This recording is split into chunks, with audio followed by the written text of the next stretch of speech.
His and hurts, అతనిది మరియు ఆమెది, అదేంటో సిరీస్ చూస్తేనే తెలుస్తుంది. రీసెంట్ గానే నెట్ఫ్లిక్స్ లో రిలీజ్ అయిన టీవీ సిరీస్ ఇది. అయితే నేను సోషల్ మీడియాలో చాలా ప్లాట్ఫామ్స్ లో చూసా, మామూలుగా లేదు అది ఇదని లేపుతున్నారు. ఓ అంతుందా, అయితే చూడాలి అని స్టార్ట్ చేశా. మరి సోషల్ మీడియాలో హైప్ చేసినంత ఉందా లేదా అని రివ్యూలో చూసేద్దాం. దానికన్నా ముందు మన ఛానల్ ఇంకా సబ్స్క్రైబ్ చేసుకోకపోతే ఇప్పుడే సబ్స్క్రైబ్ చేసుకోండి, సపోర్ట్ చేయండి. Thank you. డెలోనిగా అనే స్మాల్ ప్లేస్ లో స్టార్ట్ అవుతుంది స్టోరీ. ఒక రోజు నైట్ ఒక అమ్మాయి మర్డర్ జరుగుతుంది. సో ఈ కేస్ ని కవర్ చేయడానికి న్యూస్ రిపోర్టర్ ఆనా అట్లాంటా నుంచి డెలోనిగా వస్తుంది. యాక్చువల్లీ ఆనా కూడా ఇక్కడే ఉండేది. కొన్ని ఫ్యామిలీ సిచ్యువేషన్స్ వల్ల అట్లాంటా షిఫ్ట్ అయిపోతుంది. సో ఆనా ఈ కేస్ కవర్ చేయడానికి వస్తుంది. అక్కడే జేక్ హార్పర్ ని మళ్ళీ మీట్ అవుతుంది. జేక్ హార్పర్ ఆనా ఎక్స్ హస్బెండ్. సో ఇలా డెలోనిగాలో ఇంకొన్ని క్రైమ్స్, ఇంకొన్ని సిరీస్ ఆఫ్ మర్డర్స్ జరుగుతాయి. ఈ కేసెస్ ని హార్పర్ ఇంకా ఆనా ఎలా డీల్ చేశారు, అసలు మర్డర్స్ వెనుకున్నది ఎవరు, మోటివ్ ఆఫ్ మర్డర్స్ ఏంటి, ఇలా సిరీస్ రన్ అవుతుంది. మొత్తం 6 ఎపిసోడ్స్ ఉన్నాయి.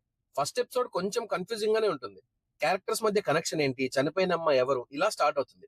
అయితే ఫస్ట్ నుంచి కన్ఫ్యూజన్ మెయింటైన్ చేశారు, అదైతే క్లియర్. ఇంకా ఎపిసోడ్ ఎండింగ్ లో వచ్చే క్లిఫ్ హ్యాంగర్ అయితే క్రేజీగా ఉంటుంది. అప్పటి వరకు ఏదో జరుగుతుంది అనేలా ఉంటుంది ఫస్ట్ ఎపిసోడ్.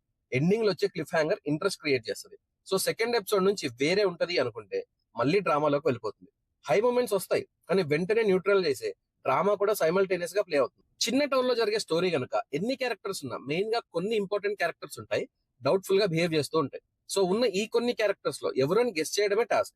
ఏదో వాళ్ళు చేశారు వీళ్ళు చేశారు అని చెప్పడం ఈజీనే, కానీ దాని వెనకున్న రీజన్ ప్రెడిక్ట్ చేయడమే కష్టం. సో ఇలా కొన్ని హై మూమెంట్స్ వెంటనే కొన్ని లో మూమెంట్స్ కూడా ఉంటాయి.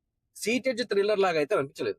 ఆనా ఇంకా హార్పర్ మధ్య కాన్ఫ్లిక్ట్ రివీల్ చేయడానికి కూడా చాలా టైం తీసుకున్నారు, కానీ మెయిన్ ప్లాట్ లోకి చాలా ఫాస్ట్ గా తీసుకెళ్తారు. మ్యానిపులేషన్ కూడా ఫాస్ట్ గానే స్టార్ట్ చేస్తారు. కాకపోతే కొంచెం ఫ్యామిలీతో అవాయిడ్ చేసే సీన్స్ ఉంటాయి. కొంచెం కాదులే, సిరీస్ మొత్తం స్కిప్ చేస్తే బెటర్. అడల్ట్ సీన్స్ ఉంటాయి ఫస్ట్ ఎపిసోడ్ లో అండ్ ఇంకొన్ని ఎపిసోడ్స్ లో కూడా. అయితే సిరీస్ అయితే సోషల్ మీడియాలో లేపినంత నాకు అనిపించలేదు. పర్లేదు, ఒకసారి టైం ఉంటే ఇంట్రెస్ట్ ఉంటే ట్రై చేయొచ్చు అంతే. మళ్ళీ చెప్తున్నా, ఫ్యామిలీతో స్కిప్ చేయండి. సిరీస్ నెట్ఫ్లిక్స్ లో తెలుగులో అవైలబుల్ గా ఉంది. మీరు చూస్తే మీ ఒపీనియన్ ని కామెంట్స్ లో మెన్షన్ చేయండి. నా రివ్యూ నచ్చితే వీడియోని లైక్ చేసి ఛానల్ ని సబ్స్క్రైబ్ చేసుకోండి. Thank you for watching.